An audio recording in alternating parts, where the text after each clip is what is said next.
السلام عليكم ورحمة الله تعالى وبركاته، مرحبا بكم في حلقة جديدة على القناة ديالنا الرياضة واخبار. قبل ما نبداو الخبر ديال اليوم ما تنساوش ديروا لايك للفيديو وتشاركوا في القناة. الا مازال ما درتوش الاشتراك فعلوا الجرس باش يوصلكم كل جديد ديال اخبار الكرة المغربية والمحترفين المغاربة. الدعم ديالكم كيعطينا طاقة كبيرة باش نستمروا ونقدموا لكم اخر الاخبار اولا باول. في خبر اليوم كاين تطور مهم بخصوص المرحلة الجديدة ديال المنتخب المغربي بعد نهاية مشوار المدرب السابق وليد الركراكي مع الاسود. الجماعة الملكية المغربية لكرة القدم كتستعد حاليا لتنظيم ندوة صحفية كبيرة باش يتم فيها تقديم المدرب الجديد للمنتخب المغربي، وفي نفس الوقت توجيه الشكر للمدرب السابق الركراكي بعد القرار ديالو بفسخ العقد بالتراضي بين الطرفين. وهذه الندوة الصحفية المرتقبة غادي تكون برئاسة رئيس الجمعية الملكية المغربية لكرة القدم فوزي القجع، ومن المتوقع أن تنظم نهاية هذا الأسبوع أو مع بداية الأسبوع المقبل، وهدفها الأساسي هو توضيح الصورة كاملة للجماهير المغربية والإعلام، خصوصا بعدما كثرت الإشاعات في الفترة الأخيرة بخصوص التغيير اللي وقع على رأس العريضة التقنية ديال المنتخب المغربي. وحسب بعض المصادر فالجامعة بغات من خلال هذه الندوة الناسبين بأنها عملية الانتقال من مدرب لمدرب تمت بطريقة احترافية وحضارية، خصوصا وأن العلاقة بين الجامعة والناخب الوطني السابق وليد الركراكي انتهت بطريقة ودية بعد اتفاق الطرفين على فسخ العقد بالتراضي. نفس المصدر كشف أيضا أن أحد الأهداف الرئيسية من تنظيم هذه الندوة هو وضع حد للإشاعات اللي انتشرت مؤخرا حول ظروف مغادرة الركراكي لمنصبه، حيث أكدت المعطيات أن قرار فك الارتباط جاء بعد رفض الركراكي مواصلة مهمته مع المنتخب المغربي، خصوصا بعد الضغوط الكبيرة اللي تعرض لها في الفترة الأخيرة واللي تزادت بشكل كبير بعد المشاركة الأخيرة في بطولة كأس أفريقيا. وهذا الضغوط اللي عاشها الركراكي خلات الوضع ما يبقاش سهل بالنسبة ليه، الشيء اللي خلاه يفضل إنهاء التجربة ديالو مع المنتخب المغربي بدل الاستمرار في ظروف صعبة، خصوصا وأن التوقعات كانت مرتفعة بزاف بعد الإنجاز التاريخي اللي حققه المنتخب المغربي في كأس العالم 2022. لكن السؤال الكبير اللي كيطرح حاليا وسط الجماهير والمتابعين هو واش وليد الركراكي غادي يحضر فعلا الندوة الصحفية ديال تقديم المدرب الجديد للمنتخب المغربي. حسب نفس المصدر الجامعة الملكية المغربية لكرة القدم كتسعى لإقناع الركراكي بالحضور ديال هذه الندوة، وذلك باش تكون لحظة انتقال المسؤولية بشكل مهني وهادئ وكيبان فيها الاحترام المتبادل بين الطرفين، خصوصا وأن الركراكي كان جزء مهم من مرحلة تاريخية عاشها المنتخب المغربي. لكن في المقابل كاين معطى آخر هو أن الركراكي متحفظ شوية بخصوص فكرة الحضور، حيث كاين نوع من الإحراج بالنسبة ليه بعد الطريقة اللي استفاد بها التجربة ديالو مع المنتخب، إضافة إلى أنه كان كيطمح يواصل المشروع ديالو مع الأسود ويقود المنتخب في الاستحقاقات القادمة. ومن بين أكبر الأهداف اللي كان كيطمح يحققها الركراكي مع المنتخب المغربي هو قيادة الأسود في نهائيات كأس العالم 2026 اللي غادي تنظم في كل من الولايات المتحدة وكندا والمكسيك. وكان الركراكي كيطمح يكمل المشروع الرياضي اللي بدا مع المنتخب المغربي بعد الإنجاز الكبير في مونديال قطر، ويقود جيل جديد من اللاعبين المغاربة في المنافسات العالمية القادمة، خصوصا وأن المنتخب المغربي كيعيش مرحلة انتقالية مهمة فيها بزاف ديال المواهب الشابة. من بين الأسماء اللي كانت دائما حاضرة في المشروع ديال الركراكي كاين العميد ديال المنتخب المغربي أشرف حكيمي اللي كيبقى واحد من الركائز الأساسية في المنتخب الوطني، بالإضافة إلى مجموعة من اللاعبين الشباب اللي برزوا مؤخرا مع الأسود. ورغم أن الجميع كتضغط باش يكون الركراكي الحاضر في هذه الندوة الصحفية، إلا أن القرار النهائي ديالو مازال ما تحسمش بشكل رسمي، وكيبان بأن الأيام القليلة الجاية غادي توضح واش فعلا غادي نشوفوا حاضر في ندوة تقديم المدرب الجديد أو لا. الجامعة باغية تمر رسالة واضحة للرأي العام الرياضي، وهي أن التغيير اللي وقع داخل المنتخب المغربي تم بطريقة محترمة، وأن العلاقة بين جميع الأطراف بقات جيدة رغم نهاية المرحلة. كما أن الندوة الصحفية المرتقبة غادي تكون فرصة كذلك لتقديم المدرب الجديد للمنتخب المغربي والكشف على المشروع الرياضي الجديد اللي غادي يقود الأسود في المرحلة المقبلة، خاصة مع الاستحقاقات الكبيرة اللي كتسنى المنتخب المغربي في المستقبل. وفي انتظار الإعلان الرسمي الجماهير المغربية كترقب هذه الندوة باش تعرف جميع التفاصيل المرتبطة بهذه المرحلة الجديدة، سواء فيها ما يتعلق بظروف مغادرة الركراكي أو كذلك بخصوص المدرب اللي غيقود المنتخب المغربي في الفترة المقبلة. اهلا بكم من جديد في تقرير جديد فجرته الصحافه السعوديه مفاجاه مدويه بخصوص مستقبل المدرب المغربي وليد الركراكي، حيث كشفت ان المدرب داخل دائره اهتمام احد الفرق السعوديه البارزه للتعاقد معه خلال الفتره المقبله، خصوصا في حال رحيله عن تدريب المنتخب الوطني المغربي لكرة القدم أسود الأطلس. صحيفة الوئام السعودية أكدت أن الركراكي يعتبر من المرشحين الأبرز لتعويض المدرب البرتغالي سيرجيو كونسيساو في نادي الاتحاد السعودي نظرا لتراجع النتائج خلال الموسم الجاري وعدم تقديم الفريق مستويات مقنعة، وهو ما دفع إدارة الفريق للتفكير في تغييرات قوية على رأس الجهاز الفني. في نفس الوقت الصحيفة نفت بشكل قاطع أي أخبار عن المفاوضات مع المدرب الإسباني تشافي، وأكدت أنه لم يتم التواصل معه في الفترة الماضية، وهو ما يوضح أن التركيز منصب بالكامل على الركراكي كخير أول في حال حدوث أي تغيير. ويأتي هذا التقرير في وقت حساس بالنسبة للكراكي، حيث أن الوضع حول المستقبلية مع المنتخب الوطني المغربي لا يزال غير محدد بشكل رسمي. والجامعة الملكية المغربية لكرة القدم نفت كل الأخبار المتداولة حول انفصالها عن المدرب، مؤكدة أن الأمور ستتضح في الساعات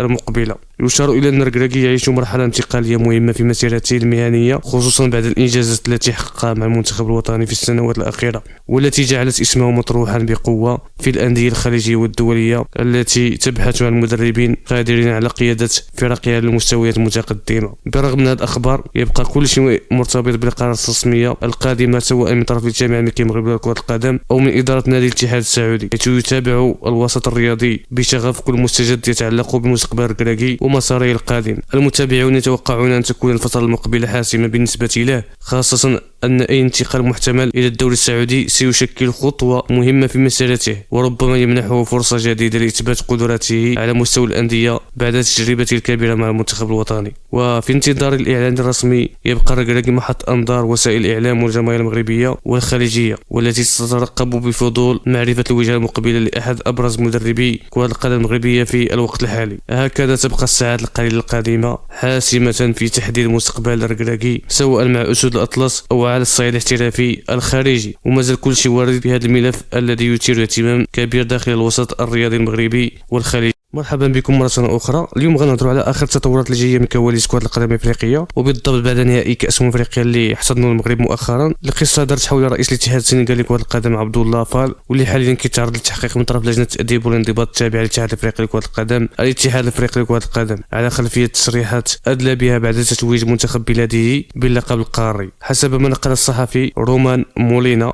المعروف بتعاون مع هيئة الإذاعة البريطانية BBC وصحيفة الجارديان، إن لجنة الكاف كتدرس فعليا إمكانية اتخاذ إجراءات تأديبية ضد فال بسبب تصريحاته التي وصفها البعض بغير اللائقة أو المسيئة. الموضوع ما توقفش هنا، حيث محكمة التحكيم الرياضية الدولية غادي تعقد جلسة خلال الأسبوع المقبل باش تنظر في الطعون المتعلقة بانتخابات الاتحاد السنغالي لكرة القدم، واللي أثارت جدلا كبيرا وسط الأوساط الرياضية. من جهة أخرى موقع وي سبور السنغالي أكد أن الشكاية ضد فال جاية من بعض زملائه داخل الكاف، حيث اعتبروا أن تصريحاته بعد الفوز كانت فيها عبارات قد تكون مسيئة أو غير لائقة، وهو ما استدعى إحالتها للجنة الانضباط لدراستها واتخاذ القرار المناسب. القرارات المرتقبة قد تشمل عقوبات مختلفة تتراوح ما بين توجيه تنبيه رسمي إلى تعليق بعض أنشطته المرتبطة بكرة القدم حسب ما كشفت عنه المصادر، وهذا كيعكس جدية الاتحاد الأفريقي في التعامل مع أي تجاوزات داخل منظومته. هذا الملف يسلط الضوء على أهمية الانضباط والسلوك المسؤول داخل الاتحادات الرياضية، وكيأكد أن التصريحات أو موقف قد يكون لها تأثير كبير على مسار المسؤولين وحتى على سمعة كرة القدم في القارة الإفريقية. وفي انتظار ما ستسفر عنه جلسة محكمة التحكيم الرياضي الدولية، يبقى الرأي العام الرياضي الإفريقي متابع باهتمام كبير لكل المستجدات المتعلقة بالملف، خصوصا وأن القضية تتعلق برئيس الاتحاد الوطني للمنتخب بطل القارة، واللي كان مسار إعجاب الجماهير قبل هذه التطورات الأخيرة.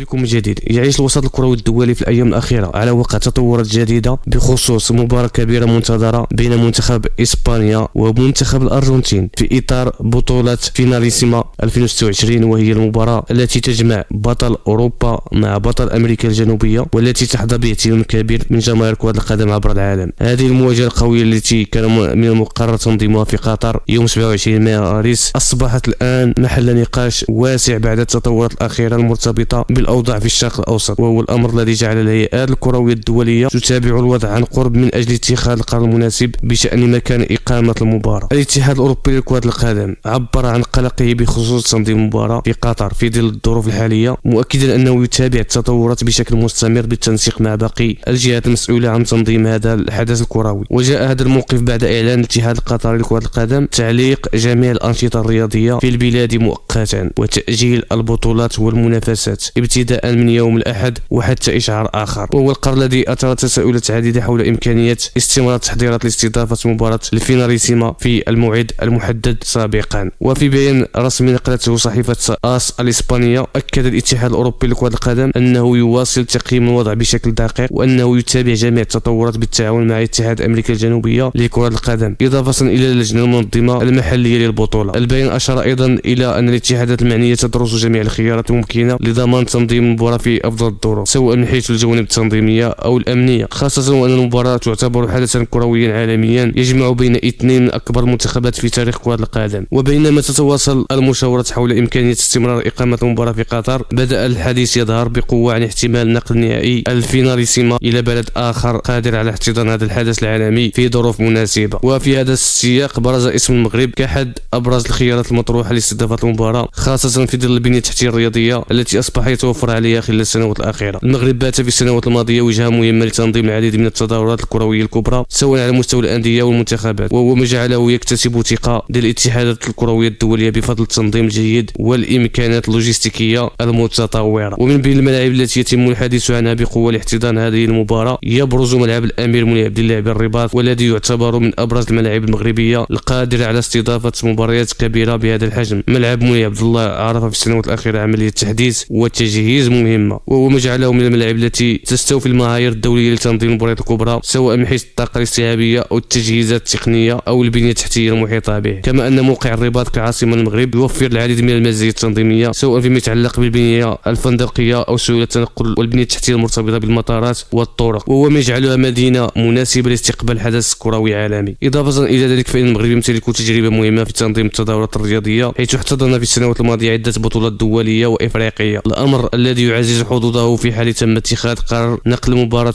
الفيناليسيما من قطر إلى بلد آخر. مواجهة إسبانيا والأرجنتين تعتبر من أكثر المباريات المنتظرة في كرة القدم العالمية، لأنها تجمع بين منتخبين يمتلكان تاريخا كبيرا ونجوما من أعلى مستوى في الساحة الكروية الدولية. منتخب إسبانيا يدخل هذه المباراة بصفته بطل بطولة كأس الأمم الأوروبية 2024 بعد أن قدم مستويات قوية خلال تلك البطولة، وأكد عودته بقوة إلى واجهة كرة القدم الأوروبية. في المقابل منتخب الأرجنتين سيشارك في هذه المواجهة بصفته بطل بطولة كوبا أمريكا 2024 بعدما وصل نتائجه الإيجابية التي حققها في السنوات الأخيرة على مستوى القاري والدولي. وبسبب القيمة الكبيرة لهذه المباراة فإن اختيار البلد الذي سيحتضنها يحتاج إلى دراسة دقيقة، خصوصا من حيث الاستقرار الأمني التنظيمي، إضافة إلى توفر ملاعب وبنية تحتية قادرة على استيعاب حدث بهذا الحجم. ولهذا السبب فإن المغرب يظهر في العديد من التقارير كخيار جاهز وواقعي في حال تقرر نقل المباراة من قطر، خاصة وأن البلاد تسعى في السنوات الأخيرة إلى تعزيز مكانتها كوجهة رئيسية لتنظيم التظاهرات الرياضية العالمية. كما أن المغرب يستعد أصلا لاحتضان عدة أحداث كروية مهمة في المستقبل، وهو ما يجعله يواصل الاستثمار في تطوير الملاعب والبنية التحتية الرياضية في مختلف المدن. كل هذه العوامل تجعل فكرة تنظيم مباراة الفيناليسيما من بين إسبانيا والأرجنتين في المغرب احتمالا قائما في حال تم اتخاذ قرار تغيير مكان إقامة المباراة، خصوصا إذا ما تم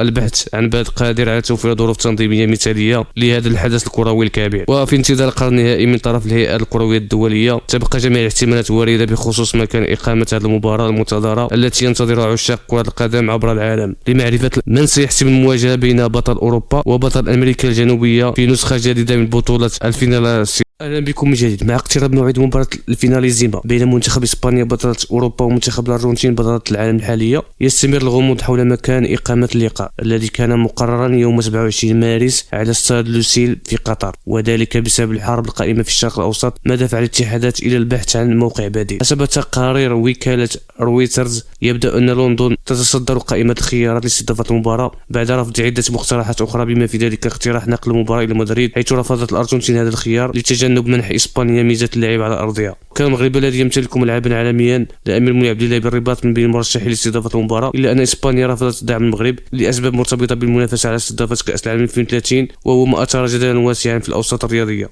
كما ان بعض المدن الاخرى مثل ميامي لم تكن متاحه بسبب تزامنها مع جدول مباريات بطوله الماسترز للتنس خلال نفس الفتره، ما قلل الخيارات الواقعيه امام منظمي المباراه. ويذكر ان لندن سبق وان استضافت نسخه فيناليزيما 2022 التي جمعت بين الارجنتين وايطاليا، وانتهت بفوز الارجنتين بنتيجه 3-0، وهو ما يجعلها الخيار الارجح حتى الآن نظرا للخبرة التنظيمية والمرافق المناسبة. وفي انتظار الإعلان الرسمي على مكان إقامة المباراة يبقى الفريقان مضطرين للتأقلم مع أي قرار يتخذ لضمان التحضير الجيد للقاء بظروف مثالية بما يحفظ سلامة اللاعبين ويوفر التجربة الكروية المناسبة للجماهير المنتظرة لهذا الحدث الكبير. اهلا بكم من جديد. تعيش الساحه الاعلاميه الرياضيه في العالم العربي على وقع جدل كبير خلال الايام الاخيره بعد الاخبار التي تحدثت عن قرار داخل شبكه البي ان سبور يقضي بايقاف المعلق الرياضي الجزائري حفيظ دراجي عن التعليق على المباريات بشكل مؤقت، وذلك بعد موجه غضب واسعه اجتاحت مواقع التواصل الاجتماعي في عدد من دول الخليج خصوصا في قطر. بدايه هذه القضيه جاءت بعد منشورات نشرها حفيظ دراجي على حساباته في موقع التواصل الاجتماعي، عبر فيها عن تعازيه عن وفاه المرشد الاعلى الإيراني علي خامنئي، وهو ما أثار ردود فعل قوية في عدد من الدول الخليجية خاصة في ظل التوترات السياسية والأمنية التي تعرفها المنطقة في الفترة الأخيرة. هذه المنشورات لم تمر مرور الكرام، حيث اعتبر عدد من كبير من المتابعين في الخليج أن الموقف الصادر عن معلق يعمل داخل شبكة إعلامية قطرية غير مناسب، خصوصا في سياق الأحداث الأخيرة التي شهدتها المنطقة والتي تضمنت توترات واعتداءات صاروخية استهدفت بعض الدول الخليجية من بينها قطر. ووفق ما تم تداوله على نطاق واسع في منصة التواصل الاجتماعي، فإن التغريدة التي نشرها دراجي تضمنت تعبيرا عن الترحم على علي خامنئي، إضافة إلى موقف فهم منها لدى بعض المتابعين أنها تحمل نوعا من التعاطف مع الموقف الإيراني في الصراع القائم في المنطقة. هذا الأمر أدى إلى موجة انتقادات حادة من الآلاف المستخدمين على مواقع التواصل الاجتماعي، خاصة من المغردين في قطر وعدد من دول الخليج، حيث اعتبروا أن تصريحات دراجي لا تتماشى مع موقعه كإعلامي يعمل في مؤسسة إعلامية مقرها في الدوحة. الانتقادات لم تتوقف عند حدود التعليقات فقط، بل تحولت إلى حملة واسعة على منصة التواصل الاجتماعي، حيث طالبت عدد من المتابعين بإبعاده عن التعليق في شبكة البي ان سبور، في حين دعا الآخرون إلى اتخاذ إجراءات ضده بسبب ما اعتبروه مواقف سياسية لا تتناسب مع طبيعة عمله الإعلامي الرياضي. ومع تصاعد الجدل بشكل كبير، قام حفيظ دراجي بحذف أول تعديل بعض المنشورات التي أثارت الجدل، في خطوة اعتبرها كثير محاولة لاحتواء موجة الغضب والتي انتشرت بشكل واسع على الانترنت. لكن رغم هذه الخطوة استمر الجدل في التداول داخل المنصات الإعلامية ومواقع التواصل الاجتماعي، خصوصا مع انتشار تقارير إعلامية تحدثت عن اتخاذ قرار داخل شبكة البي ان سبورت يقضي بإيقافه مؤقتا عن التعليق على المباريات. هذه التكهنات تعزز أكثر بعد غياب حفيظ دراجي عن التعليق على بعض مباريات الدوري الإنجليزي الممتاز التي جرت يوم 3 مارس 2026، وهو ما أثار تساؤلات عديدة لدى المتابعين حول سبب عدم هذا الغياب المفاجئ. ومن بين المباريات التي أثارت الانتباه في هذا السياق مباراة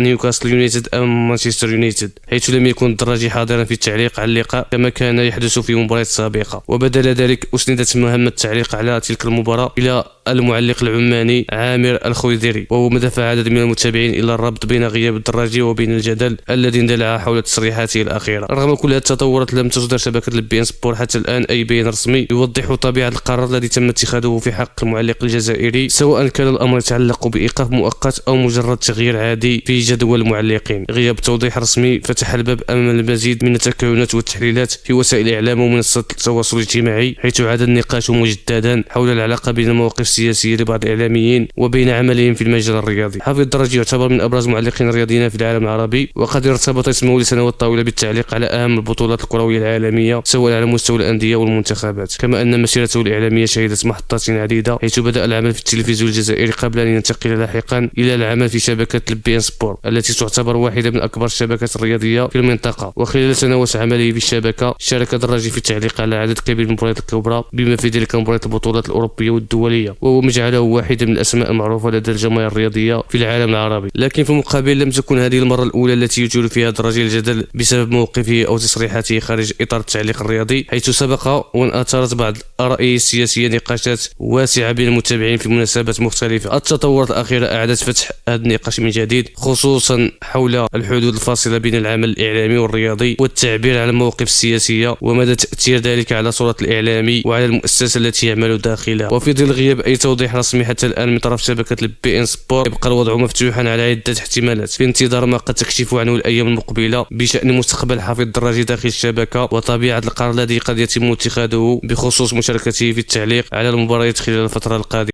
اهلا بكم من جديد. اشعلت صوره واحده حديث المنصات الرقميه مؤخرا بعدما ظهر الدولي المغربي ابراهيم دياز الى جانب الامام عادل الهاشمي لتتحول اللقطه بسرعه الى ماده دسمه للنقاش والتاويل بين المتابعين. سرعان ما ترافق تداول الصوره مع روايات تفيد بان دياز قرر اعتناق الاسلام عن اقتناع شخصي وتجربه روحيه داخليه، وهو ما أكدته تصريحات الإمام عادل الهاشمي الذي أكد أن اللاعب أجرى صلواته معه في المسجد ما أثار تفاعلا واسعا من الجماهير التي عبرت عن دعمها وترحيبها، معتبرة أن اللاعب أصبح مؤخرا أكثر قربا من الأجواء الثقافية المغربية منذ التحاقه بمعسكرات المنتخب الوطني. رغم ذلك لم يصدر أي بيان رسمي أو تصريح من حسابات إبراهيم دياز الشخصية يؤكد أو ينفي الخبر، ما ترك الباب مفتوحا أمام القراءات المتباينة بين ما يؤكد الخبر ومن ينتظر إعلانا مباشرا من اللاعب. ويعتقد كثيرون أن أي استقرار نفسي أو روحي للاعب قد ينعكس إيجابا على أدائه سواء مع النادي الإسباني ريال مدريد أو خلال الاستحقاقات المقبلة مع المنتخب المغربي. وتجدر الإشارة إلى أن تصريحات الإمام في مدريد أعادت النقاش إلى البعد الشخصي والروحي في حياة نجوم كرة القدم بعيدا عن أضواء الملاعب وضجيج الانتقادات. ويذكر أن إبراهيم دياز المجدد في إسبانيا لأب مغربي من بلد فرخانة بإقليم الناظور وأم إسبانية، ظل لفترة محط ترقب بين تمثيل منتخب إسبانيا أو المغرب قبل أن يختار في النهاية تمثيل أسود الأطلس. قرار حمل قميص المنتخب المغربي لم يكن لحظة عاطفية عابرة، بل سبقه تفكير طويل وتريث عميق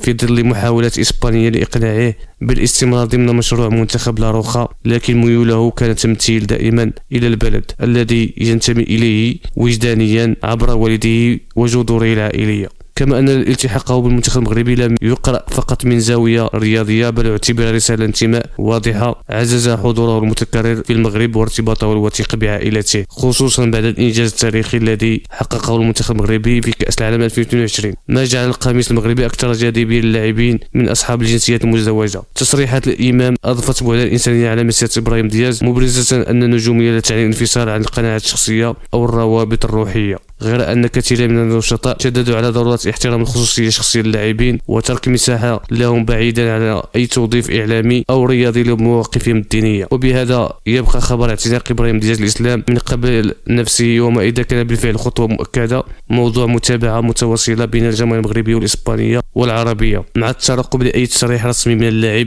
يضع حد للتكهنات والتأويلات حول هذا الجانب الشخصي والروحي في حياته.